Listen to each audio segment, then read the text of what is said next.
it showed that Houchen was about 26 points behind Labour. He used words that I couldn't use on a family radio station to describe what he thought of this poll. I thought it was interesting. I mean, I didn't meet anybody who could name Chris McEwen, the Labour candidate. And to me, he seemed quite stammery in that he was very cautious and didn't really want to say too much. Now, in less than 4 weeks' time, it's the local and mayoral elections in England, and the results will probably give us some kind of indication as to what could happen in a general election, which, of course, we're expecting later this year. The Sunday Times today profiles the contest for the mayoralty in Tees Valley, where the incumbent was long seen as a poster boy for Conservative success in the Red Wall. Let's speak to Will Lloyd. The piece is written by him. Good morning to you. Good morning. Hello. So, we're talking about... We're talking about Ben Houchen. Ben Houchen. Yeah, I was waiting for you to say his name. Sorry, yeah. So we're talking about Ben Houchen. We're talking about the Tees Valley. We're talking about a fascinating contest, which it has lots of different resonances. So in May 2021, you might remember there was a giant inflatable Boris Johnson, which appeared on the Hartlepool Marina as a series of stunning results for the Conservatives in that year's local elections, and the Tees Valley mayoralty sort of seemed to suggest that there was going to be a kind of 10-year Conservative regime in the north of England. And just 3 years later, obviously, many cracks and dents have appeared in that idea. And so I was up there this week speaking to voters in places like Redcar and Hartlepool. I spoke to Ben Houchen, I spoke to the Labour candidate, the Lib Dem candidate, the Green candidate, who we spoke very briefly over WhatsApp. She was just telling me that she was about to drop out of the race. And there was quite a sort of difficult and slightly paranoid atmosphere up there. I think that Houchen is still quite popular locally, but he knows that the Tory brand nationally is in freefall. And so the question for him is, how much does he distance himself from that brand and suggest that he's a local politician who's not beholden to the Conservative Party nationally?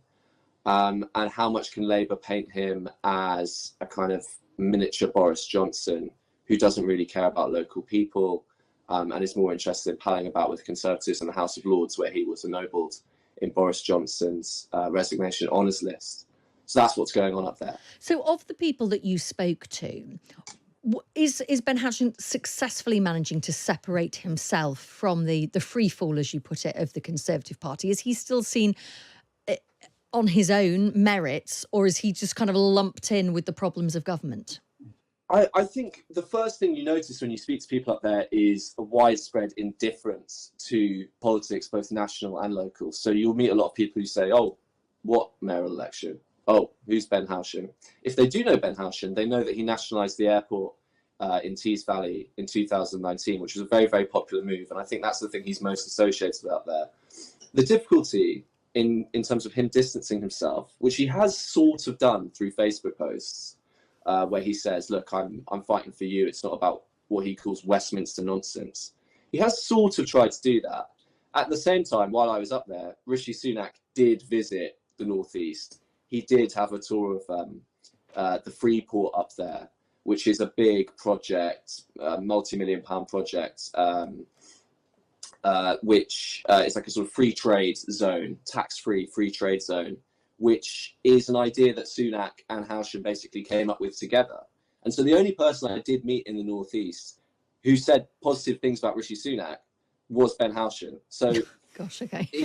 he can't really distance himself, because I actually, when I was speaking to Houchen, I realised that he genuinely does like Rishi Sunak.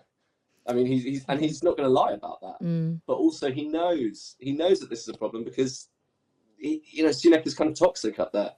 I mean, Ben Houchen has always been talking about levelling up and making the difference. And obviously he smashed through the Red Wall and was seen as incredibly popular. I guess the way to judge whether he's successful for local people is whether he has improved their lives, whether there is any evidence of levelling up. And are you getting a sense that there is?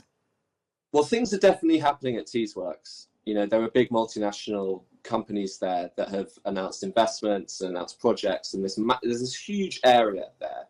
On the banks of the River Tees. It's about the size of Gibraltar, 4,500 acres. And it used to be where steel was made for about a century and a half. And Houchen's big promise was, we can do the Industrial Revolution again, and we can do it at Teesworks. but this time it will be levelling up and it will be green industry. So instead of an industrial revolution that pollutes everything, you'll have an industrial revolution that is really, lovely and green and clean and pure and all this kind of stuff. Now, companies have moved back. There are jobs. Pretty much every figure you will find about this is disputed. It's become heavily politicised because of levelling up and because of his association with Johnson. Now, the one figure that I could basically make everybody agree with was that the employment rate in Teesside has gone up by 5.4%.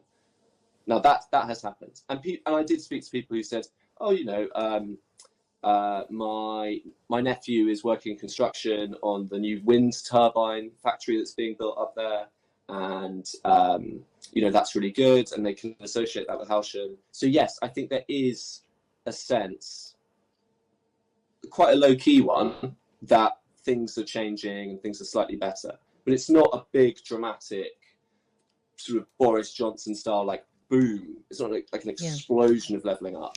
It's more gradual and step by step. Of course, if Labour were to oust Ben Houchen and to become mayor in Tees Valley, some people see that as almost the first step to Labour restoring the red wall. What are the chances of that when you look at polling? And also, is Ben Houchen worried about that? I think Houchen, he said to me, "You're only as good as your last election," and so he's well aware that he could lose. There's been one poll which happened in February, and again was very controversial, and everybody disputed what it found. It showed that Houchen was about 26 points behind Labour. He used words that I couldn't use on a family radio station to describe what he thought of this poll. I thought it was interesting. I mean, I didn't meet anybody who could name Chris McEwen, the Labour candidate. And to me, he seemed quite stammery in that he was very cautious and didn't really want to say too much and had some sort of tinkering policies about transport and education and stuff. And he was quite sort of low key and didn't want to scare the horses. But Labour are very aware that if they take out Houchen, it's a massive, massive scalp for them. And Houchen thinks that he is a kind of linchpin which holds the 5 Conservative MPs in the Tees Valley together. And so if he does go, and if Andy Street does go in Birmingham, I don't see how the MPs in Westminster, who are already very angry with Rishi Sunak, wouldn't say, "Look, this is really the end of 2019. This is the end of our landslide. This is the end of the red wall, and you've got to go, and we've got to change things quickly if we want to get anything in this general election." So it is a big deal in terms of the future of this government, I think. Really fascinating. Thank you so much, Will. Will Lloyd there, who is news reporter for the Sunday Times. He's been speaking to Ben Houchen, who is the Conservative candidate for the mayoral elections in Tees Valley. Chris McEwen is the Labour candidate. Simon Thorley is the Lib Dems. You heard there from Will that the Green candidate has now dropped out. You can read plenty more about that in the paper today in Will Lloyd's report.